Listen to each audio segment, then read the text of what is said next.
You mentioned Iran, though. Of course, that's the other big story that's been going on in the last few days. These protests that you would have seen in Iran, they want to overturn the Ayatollah. Of course, highly unlikely, but it is good to see a groundswell of people in Iran saying we don't want to live under this Islamic dictatorship anymore. But, of course, the regime has now responded not in kind. They have responded heavily.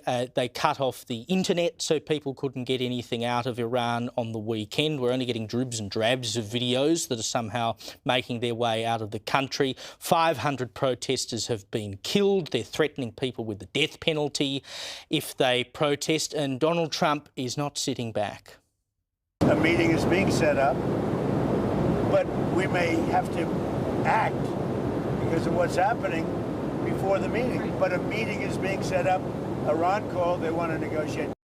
We may have to act, presumably, is a threat of physical action, Louise. I would think so. I don't think he's going to pull any punches on doing that either. Obviously, we'd rather not. But I think in this situation, you know, Iran has crossed every conceivable red line and has done so on many occasions. And I think what's different and what's interesting to watch is these protests are massive. It's the biggest protest they've ever had. So clearly, he's emboldened to take the action which the rest of the Western world wants him to do. And you have to think too how the Shah of Iran is really a dictator in the way the treatment of women and what's been allowed to occur under this regime. But it's interesting, there's no protests for the 500 Iranians who were believed to have been shot over the weekend, and that these professional protesters we have out there supporting Palestine every weekend don't seem to have the same care or concern about the Iranian people and whether or not they will be freed from this dictatorial regime. Indeed. The Iranian Crown Prince has had some thoughts on all of this.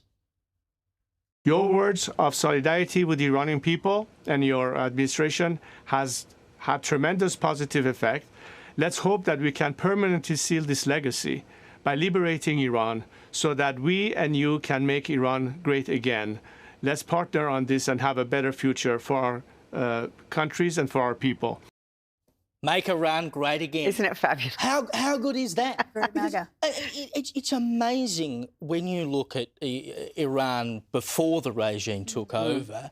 Women in mini skirts. I know. And, like, you know, Studying at university. It's the freedoms that we take for granted. I know. It is incredible to think what has been done to that country.